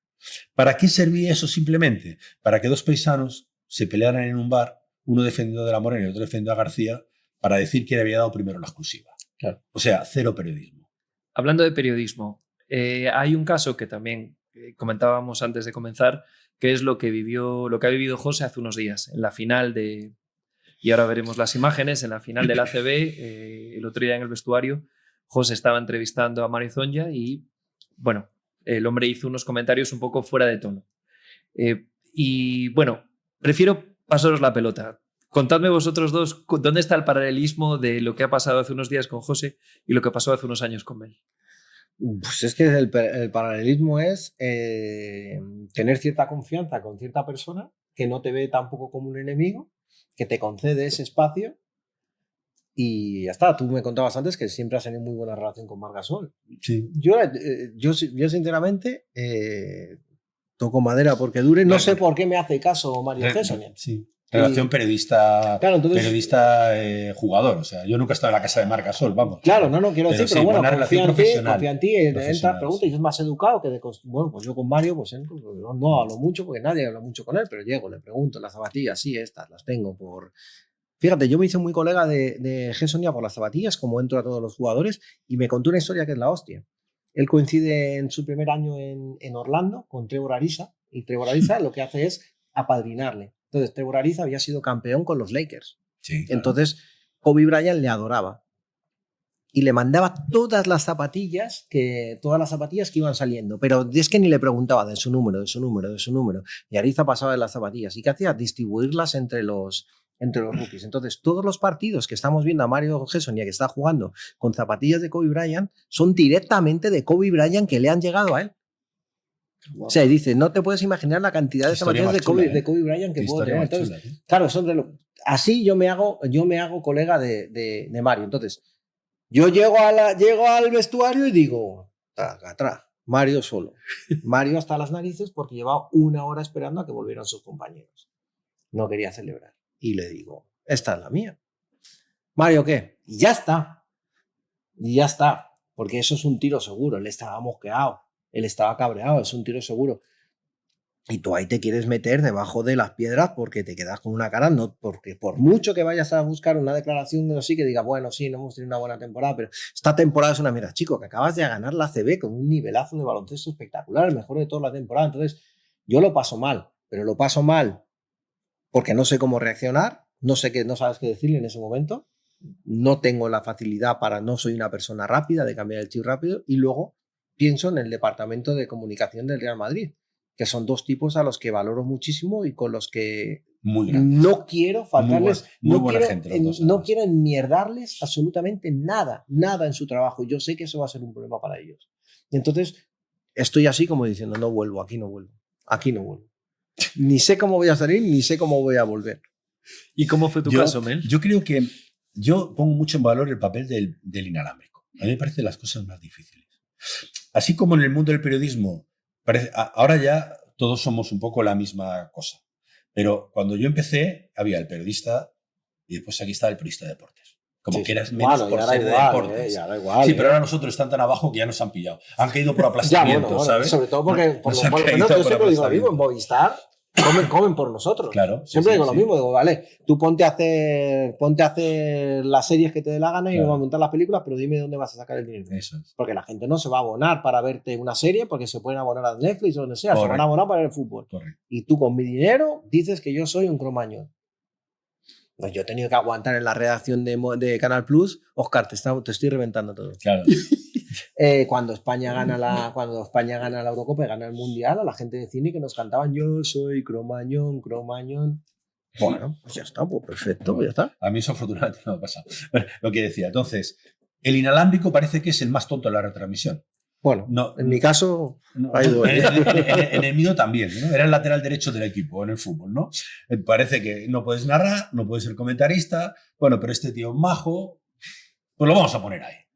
Y a mí me parece la profesión más difícil que hay en una transmisión, porque coges a gente que viene a 180 pulsaciones o más, a tope, después de un partido que puede haber salido bien o mal, y que nunca sabes por dónde van a salir. Yo os contaba antes mi caso fue en el Europeo de 2009, la frase que todos acordamos de Marc Gasol de esto pasa por jugárselo con el chico nuevo, ¿no? Sobre Sergio Llull. Marc y Llull eran amigos, compartían habitación. Claro, en ese momento nosotros teníamos un acuerdo con la federación, nosotros teníamos los derechos, y entonces Pau Gasol, que era el más solicitado siempre, pues hacía una rotación de 3. Un día estaba en Flash Interview con nosotros, otro día hacía zona mixta para medios con derecho, otro día iba a rueda de prensa para que todo el mundo pudiera tener a Pau Gasol. Y los demás días teníamos que elegir a otro jugador. Entonces yo ese día elegí a Marc Gasol, y Marc Gasol no jugaba nada en el último cuarto. Pero claro, yo no lo sabía cuándo lo elegí, porque lo eliges mucho antes. Entonces viene Roberto, otro encanto de jefe de prensa, Roberto Hernández, y me dice, ¿a quién quieres hoy? Y digo, pues a Marc, porque no ha jugado, pero va a salir ahora que el partido esté igual y tal. Y claro, no sale. Entonces me dice, bueno, pues yo, como te llevas bien con Marc, me voy yendo, y ya lo paras tú, que se va a parar contigo sin ningún problema, y le entrevistas. Entonces, de repente, se da la mala suerte de que la gente va saliendo, se va saliendo, y el último que abandona el campo es Marc Gasol. Y yo ahí esperando para hacer mi flash interview. Y le digo, Marc, te toca. Y me dice, hoy no, por favor. Y digo, es que no, cambiaría, pero es que no queda nadie más. Y me dice, vale. Entonces yo, porque como ya sabía cómo estaba, todos sabemos cómo es Marc, ¿no? Que es muy impulsivo a veces, y mi pregunta fue algo así como, qué pena de partido, ¿no? Y ya él la soltó. Que él me decía después, me di cuenta que había metido la pata cuando vi tu cara. Pero claro, yo le quise la cara como diciendo, ¿sabes? Le hice otra segunda pregunta intrascendente. Que nadie recuerda ya. Que nadie recuerda ya, como nadie me recuerda a mí, y se va, ¿no? Y a partir de ahí se montó todo lo que se montó, porque claro, aquí en este caso era su última jornada de liga, ganar el título, ahí había que ganar un campeonato que estaba muy complicado. Habíamos estado a punto de irnos a la calle ante Gran Bretaña en la primera fase. Ahí nos quedaba jugar contra Lituania, Turquía en casa, no, Polonia en casa, había que ganar los 2 partidos y después ir a la raqueta final, que creo recordar que fue algo así como Francia, Grecia y Serbia. Para mí fue la trilogía de los 3 mejores partidos que jugó nunca la selección, esos 3 partidos y tal. Y se montó un lío gordo. Y claro, y nosotros ahí estamos intentando suavizar, encontrando a esta gente a 180 pulsaciones y después tener la sangre fría de poder reaccionar y no meter a veces la mano en el volcán porque sabes que va a ser peor. Total, ya lo han hecho. O sea, tú no le puedes preguntar, pues tienes razón, vaya mierda, ¿no? Y meter ahí escarbar, no puedes hacerlo. Bueno, es que o yo no podía decirle tampoco otra cosa, porque al final muchas veces son reacciones, son cosas que nos pasan a todos, que no hemos dicho nosotros en nuestra casa en un mal momento de la gente que más queremos. Claro. Y esta gente se expone mucho. Yo también a veces que lo entiendo. Y a veces, yo tengo 56 años, ¿vale? Y a veces esta gente no nos damos cuenta que tiene 19 años. Y yo a veces queremos pedirles una cosa. Hago el ejercicio que yo creo que muchos periodistas deberíamos hacer. Tú piensa en ti mismo cuando tenías 19 años. Ponte en esa situación que tienen ellos, con ese dinero, con esos privilegios. ¿Cómo serías tú? ¿Y qué harías tú? Y ese ejercicio a veces yo creo que no lo hacemos. Y por eso creo que los inalámbricos somos los que más lo hacemos y somos los que a veces nos toca comernos estas cosas sin comerlo ni beberlo. Depende cómo te lo plantees, porque tú puedes ser un pie de micro. Sí, hombre. Claro, puedes ser un pie de micro. Yo he tenido puede ser esto. Claro, es decir, llegar y nadie te lo va a decir. Empieza el partido, venga, entrevistas al entrenador. ¿Qué tal? ¿Cómo ves el partido? Bien, no sé qué, no sé cuánto. Vale, muchas gracias. Siguiente entrenador. Así todo te digo, yo no hice mucho más y me estalló la bomba en la cara. También te digo. No, pero seguro que te preparas el partido y si conoces a Marc y si tenías buen trato con Marc es porque ya has hecho tu trabajo por delante, que es hablar con los jugadores. Claro. Y conocerles y saberles. Es que esto lleva mucho trabajo. Hablábamos antes de Antonio Daimiel, ¿no? Yo poca gente he visto trabajar tanto como Antonio Daimiel en la preparación de los partidos. Es un obseso. Es una brutalidad.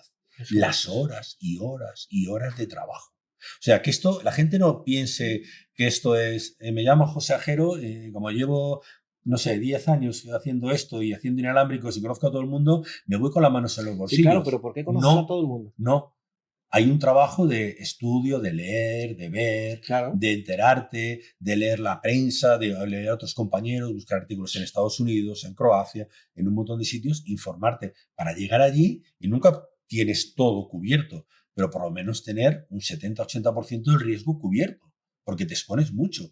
Y solo porque te llames José Ajero y vas con las manos en los bolsillos ahí de guay, no vas a hacer un buen trabajo ni inalámbrico, ni No como puedes, comentarista. no lo vas a hacer, lo tienes Hay que preparar. currar muchas horas para eso. Es curioso porque desde mi punto de vista, ahora estoy respondiendo a una pregunta del inicio de la sesión, que era la diferencia entre periodismo y plataforma de contenidos. Entendemos que al final en una plataforma de contenidos todo este desarrollo previo de investigación, argumentación, abrir diferentes líneas de posibles preguntas a realizar, no se llevan a cabo. Es decir, hay un trabajo previo donde se compra unos contenidos que están pensados para que una audiencia lo disfrute, pero no existe todo este concepto de periodístico, ¿no? Pues es que no lo tengo muy claro, Óscar, porque quiero verle el aterrizaje de las nuevas plataformas. Sé que DAZN lo hace con diferentes programas. Nosotros en DAZN, cuando hacíamos la Euroliga, tenemos una pérdida de 20 minutos. Claro, Tú no puedes llegar allí y decir, aquí empieza el soy partido. Piti Hurtado, o soy Melotero, o soy Lalo Y Alzueta, aquí empieza el partido. y sin prepararme nada voy a estar aquí 20 minutos hablando del tiempo. No, no Bueno, puedes. Tienes que prepararte muchas horas lo que vas a contar. Y tienes que cargar una mochila, a lo mejor con 3, 4, 5 historias de cada jugador, siendo consciente que te has preparado 50 movidas y que como mucho vas a poder lucir 2 o 3. Que eso tiene su grado de frustración también. Y a veces hay gente que dice, no, pues lo cuento todo. No, lo Claro. importante siempre es el partido. Pero lo que voy es que entonces entendemos que hay una complementariedad porque de la misma manera que vemos el caso que tenemos ahora de Amazon y la NBA. Si Amazon va a retransmitir partidos de la NBA en no España, sabemos cómo van a llegar. claro, ¿cómo va a Por hacer? eso es la duda que tenía. Claro, es ese concepto que tenemos que entender que no son blanco y negro, no son dos entidades separadas y estancas, sino que tiene que haber una retroalimentación entre la emisión de unos contenidos deportivos y la generación de una visión periodística a la hora de preparar esa emisión, ¿no? Eso es, totalmente. Es que- Por lo tanto, la figura del periodista Pero es que sigue no, siendo Es necesaria. que no sabemos qué va a hacer Amazon. Yo al menos no lo sé. No sabemos si va a dejar los partidos en inglés, si va a contratar gente aquí y lo va a retransmitir. El League Pass de la NBA está experimentando ya con retransmisiones en inteligencia artificial, Sí, sí.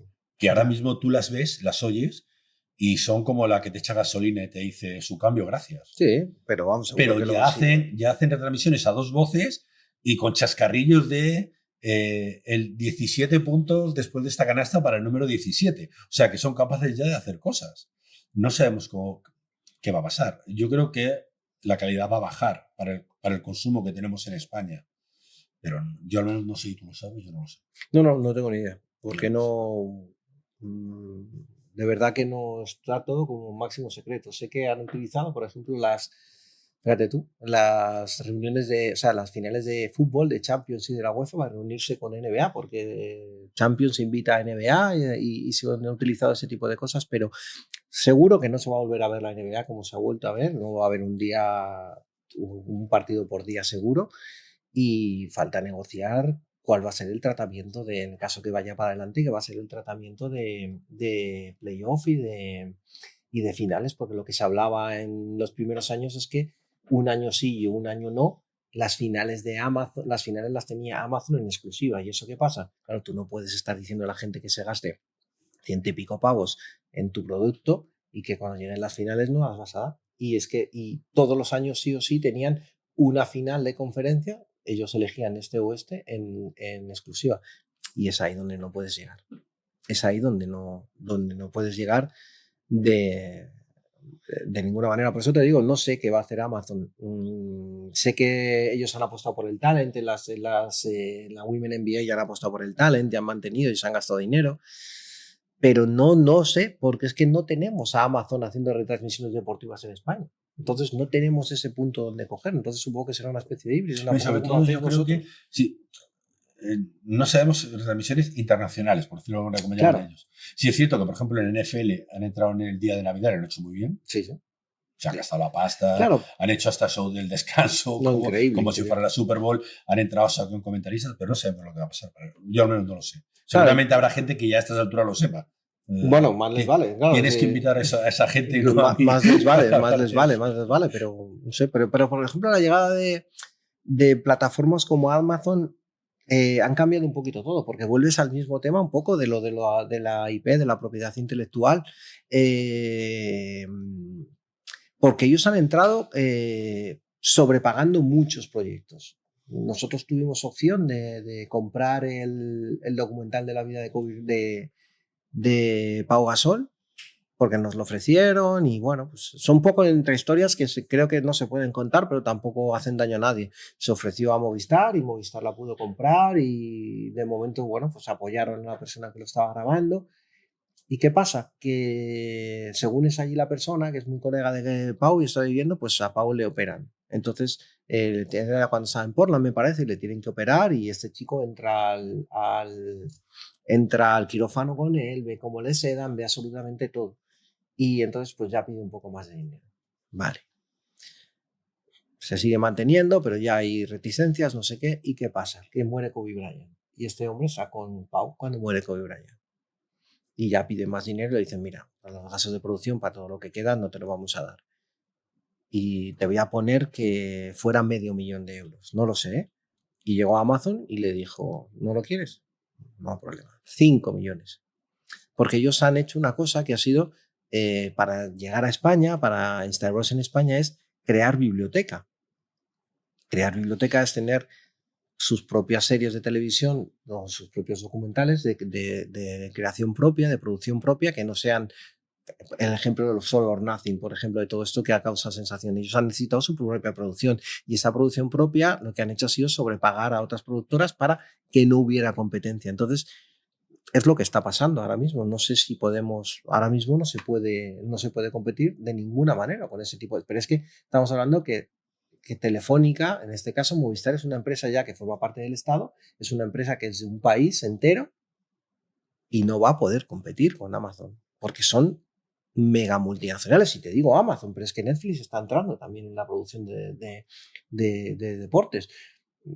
Siempre lo he dicho, estamos en Madrid Open y en Madrid Open había unas lonas en todas el de tenis, había unas lonas en la silla de los árbitros con la N de Netflix porque iban a estrenar el reportaje de Alcaraz, ¿no era?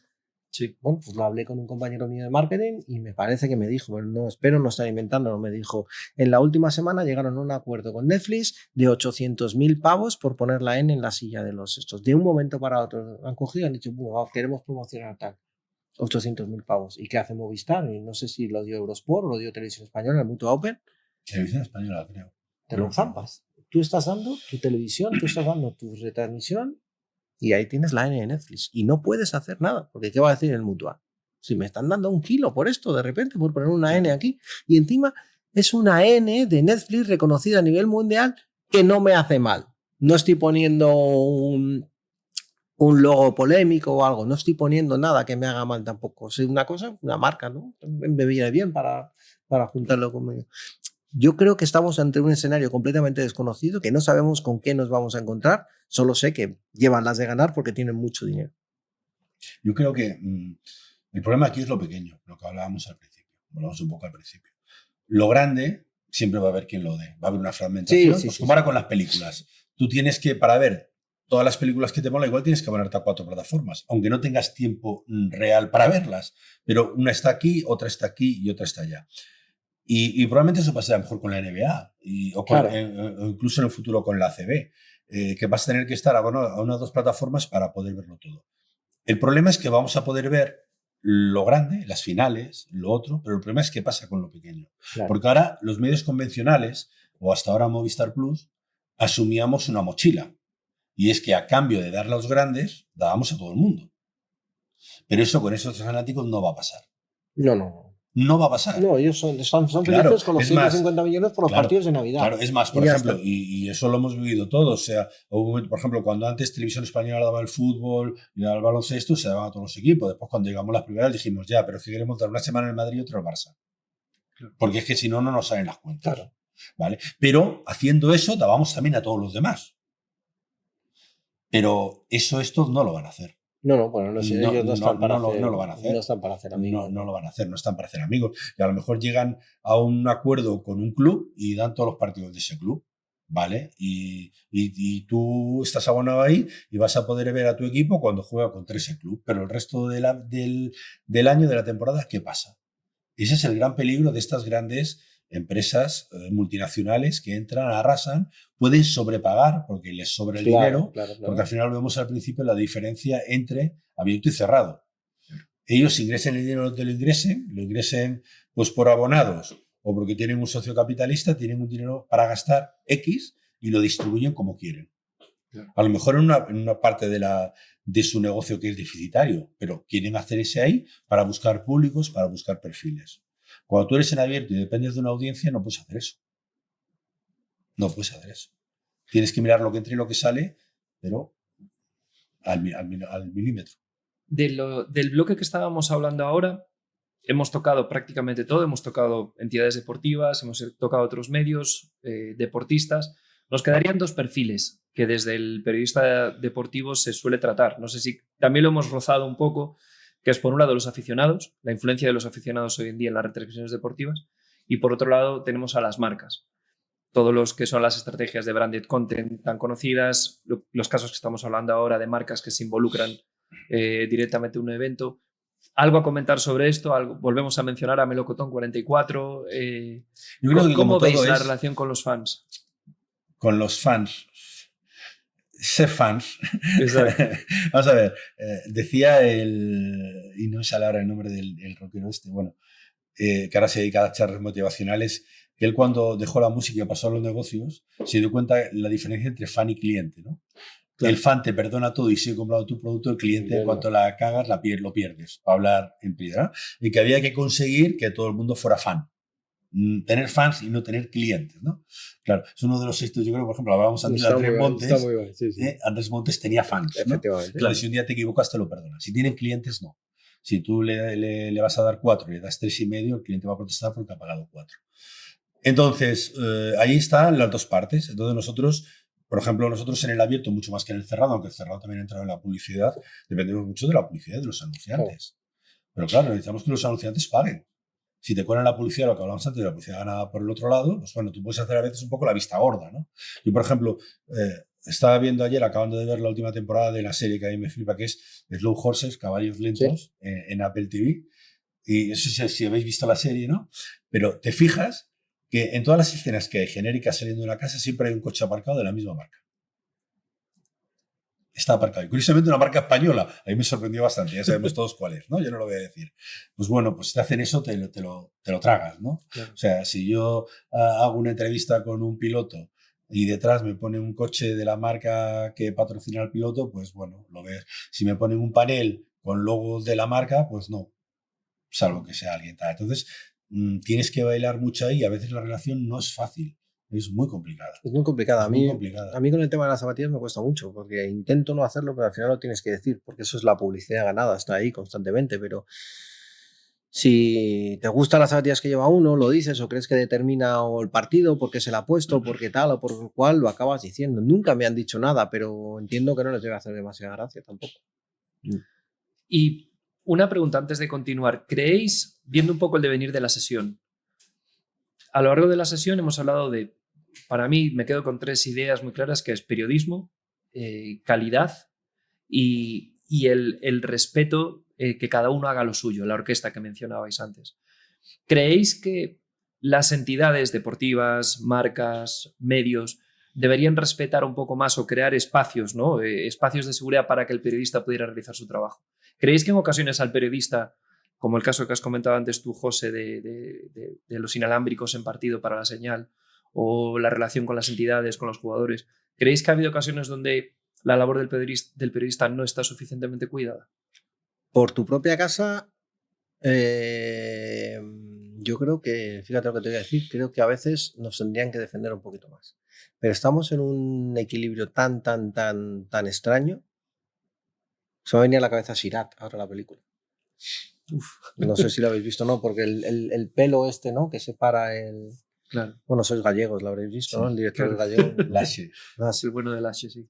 El Sirat es el pelo, ¿no? El puente este que dicen que es como un cabello, ¿no? Que separa el infierno del paraíso, ¿no? Pues la genialidad del ridículo, digo. Claro, entonces estamos ahí con que creo que está el servilismo a lo que nos están llevando los clubes, la tenencia de derechos y demás, que buscas no enfadar.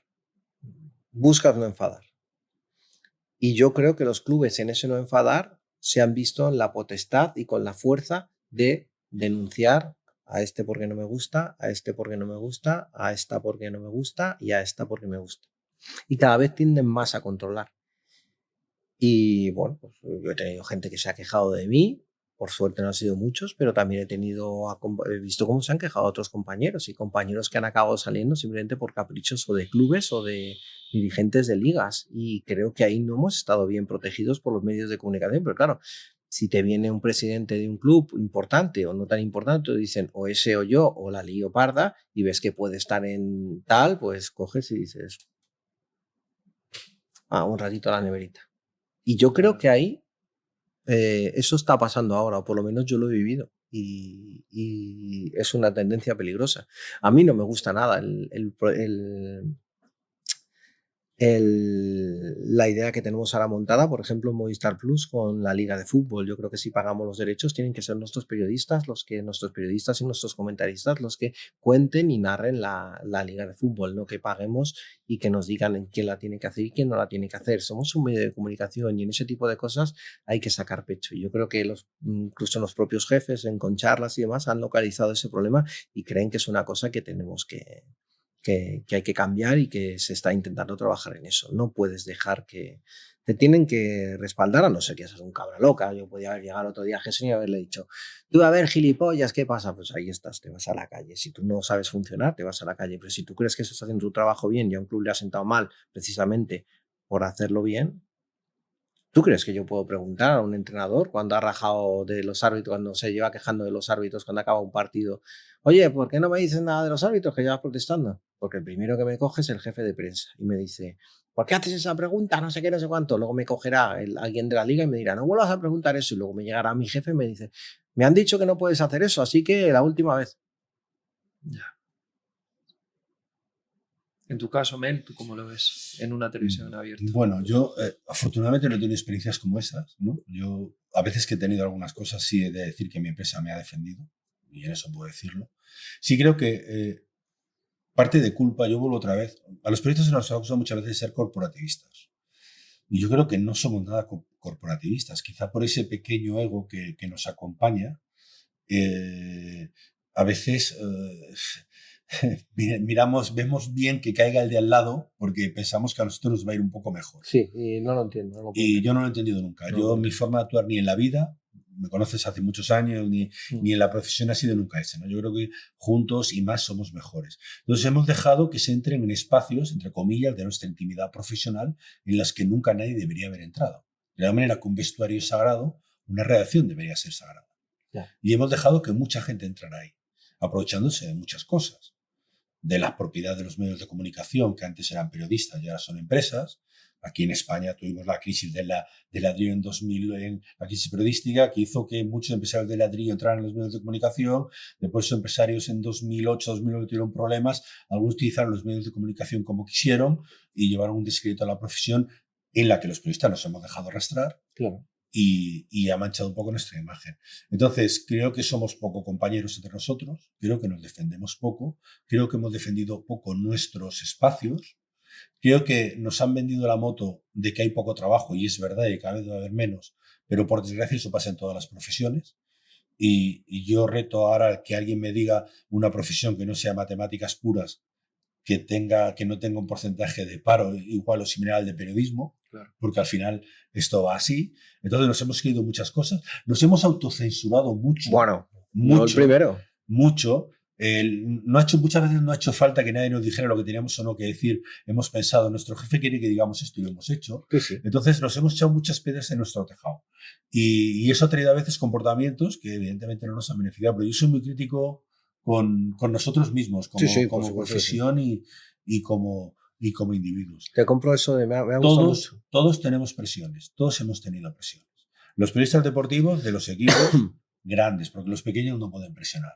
Como los periodistas políticos tienen presiones de los partidos grandes, porque la asociación de vecinos de Pepe Pérez no puede presionar, los partidos grandes sí. Y aquí es lo mismo, el equipo de mi pueblo no puede presionar. El Madrid, el Barça, el Atleti, el Baskonia, los equipos grandes pueden presionar, el Valencia, el Unicaja puede presionar, cada uno en su manera puede presionar. Y tú tienes que ser capaz de aguantar y saber lo que tienes que aguantar. Tienes que ser profesional. Y muchas veces los periodistas, puede ser parte por nuestro ego, en parte por intereses cortoplacistas, hablo en general. Yo creo que no lo he hecho, pero habrá alguno que diga, ¿ves? Él lo está diciendo, él se lo ha hecho. Bueno, no lo sé, yo creo que no lo he hecho, pero hemos dejado que invadan nuestro santuario, nuestro vestuario. Totalmente. Y ahí hemos perdido parte del prestigio. Cuando yo empecé a estudiar periodismo, la nota de corte de periodismo era de las más altas que había para estudiar. Porque nuestra profesión era una profesión valorada, era una profesión respetada. En un sitio como Galicia, que tú y yo somos gallegos, ser periodista era casi como ser el Papa. La carrera que pedía la nota de corte más alta en la Universidad de Santiago era periodismo. Cierto. Ahora con un 5 raspado estudias periodismo donde quieras. La pregunta que viene ahora, precisamente ahora, lo que para cerrar. Y estamos dando titulares, no te quejarás, ¿eh? No, yo no sé si es un máster o un podcast ya. Sí. Yo creo que la voy a liar un poquito, pero bueno, no pasa nada.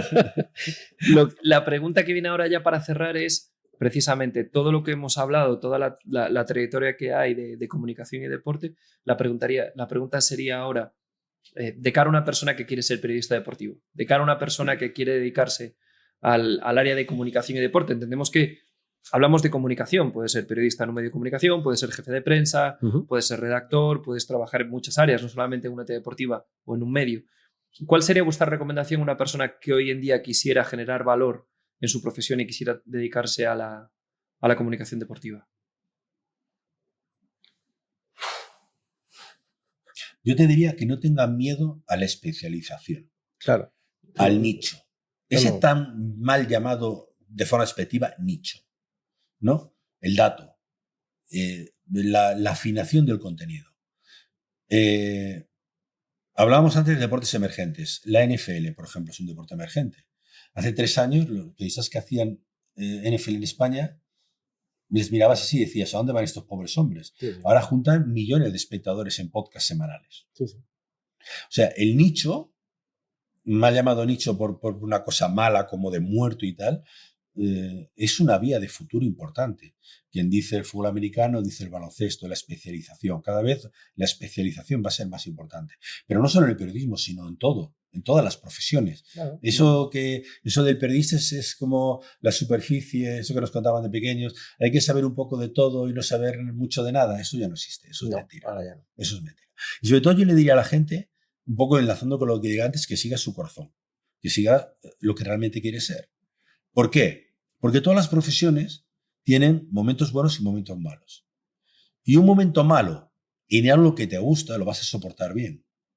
Pero si ves un momento malo y tienes trabajo y por encima has estudiado lo que no has querido estudiar, te vas a acabar tirando un puente. Porque es el fracaso absoluto. Estudiar algo en lo que no crees, en lo que no te gusta y por encima no encuentras trabajo. Y que luchen por lo que quieren ser. Y al final esta profesión, a pesar de todo lo que hemos dicho, a mí me parece una profesión maravillosa.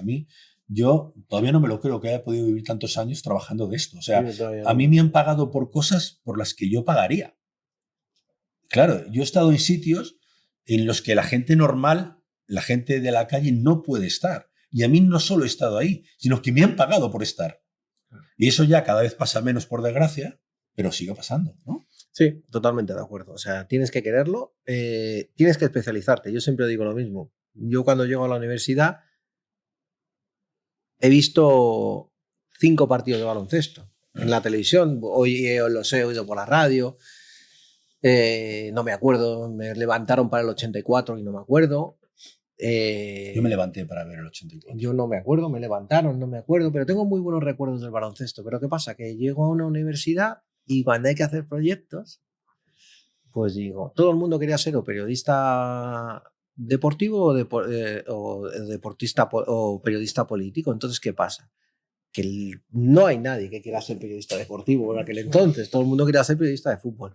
Y yo había visto baloncesto y me gustaba el baloncesto. Entonces, ¿qué pasa? Oye, que hay que hacer un proyecto de un periódico.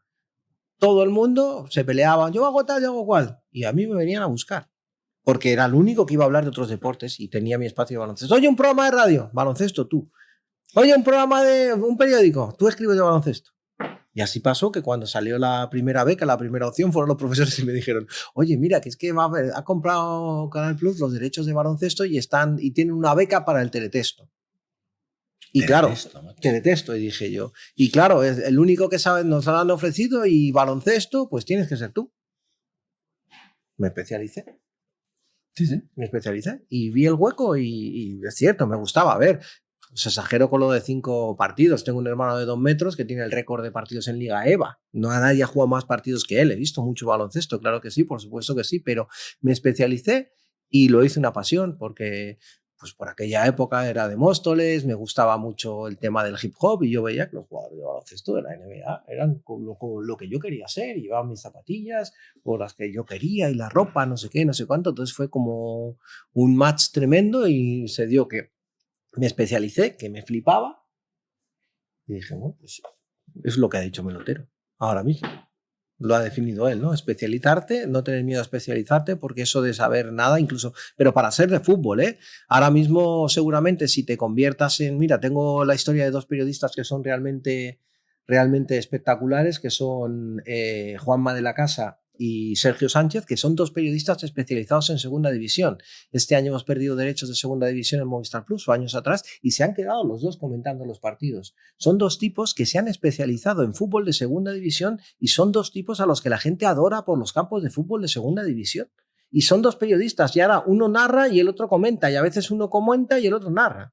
Y lo cambian y es como, pues eso es una especialización que es muy bonita. Y para fútbol te puedes especializar en fútbol internacional, que tenemos a Maldini, tenemos a Axel Torres y se han convertido en auténticas leyendas y han cuadrado y han cambiado la manera de tenemos el caso de la Fórmula 1 de Lobato. También, Lobato va yendo con los derechos de la Fórmula 1 al canal que los tiene, la especialización. Claro. Evidentemente estamos hablando de las estrellas, ¿no? Pero esto por abajo pero es especialización.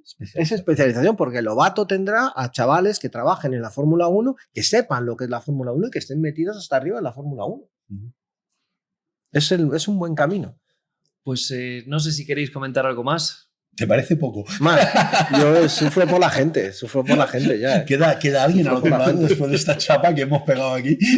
No sé, son muchas las ideas que ahora mismo tengo en mente, muchos comentarios para repasar en esta sesión. Agradeceros una vez más que hayáis venido a otro meeting de la app aquí en SBL Education y nada más, a vosotros muchas gracias por haber visitado el lab para esta sesión y os esperamos ver pronto en el siguiente. Muchísimas gracias y hasta la próxima.